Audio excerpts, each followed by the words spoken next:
As soon as Amy returned home, she was attacked by the invisible toad spirit. She followed her brother Jerry's instructions and swung her sword forward with all her strength. When she looked down at the sword, the blade was already covered with green mucus. It was not until she saw the magic lens thrown by Jerry that Amy realized that she had been surrounded by toad spirits. Seeing that Amy was about to fall into a disadvantage, fortunately, Jerry pulled her into the protective shield in time. Then the three siblings hurriedly fled into the house. After treating Tom's wounds, they climbed onto the roof, but found that the whole house was surrounded by toad spirits. Under Amy's questioning, they learned that the monster's target was the magic book in Jerry's hand. Just as Amy proposed to hand over the magic book, a green elf suddenly appeared and stopped her. Amy was frightened and flustered. Jerry hurriedly stopped her and asked her to bring honey, which calmed the elf down. The elf told him that once the magic book fell into the hands of the monster, everyone would face a catastrophe. So Tom came up with an idea to burn the magic book in front of the monster. This move made the toad spirit furious and even alarmed the ogre, who could turn into a crow to stop it. But Jerry threw the magic book into the fire without hesitation, and the book burned for a long time without any damage. The three siblings were immediately in trouble. At this time, Jerry saw the photo of his aunt on the wall and decided to go and ask for her help.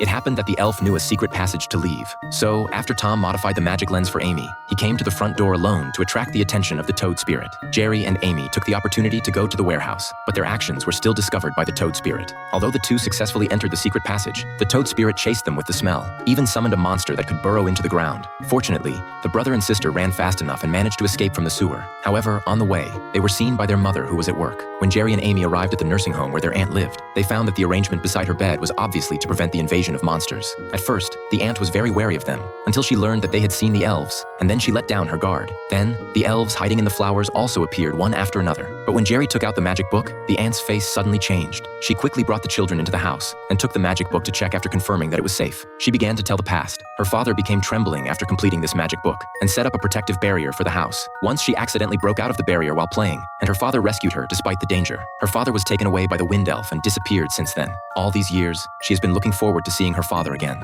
At the same time, she was constantly harassed by the toad spirit. Aunt told them only the author can destroy this book. When she returned the magic book to Jerry, a toad spirit reached out from the window to snatch it. Although the aunt reacted quickly and drove it away with salt, but several pages of the magic book were still torn off, and one of the pages was the method to destroy the barrier.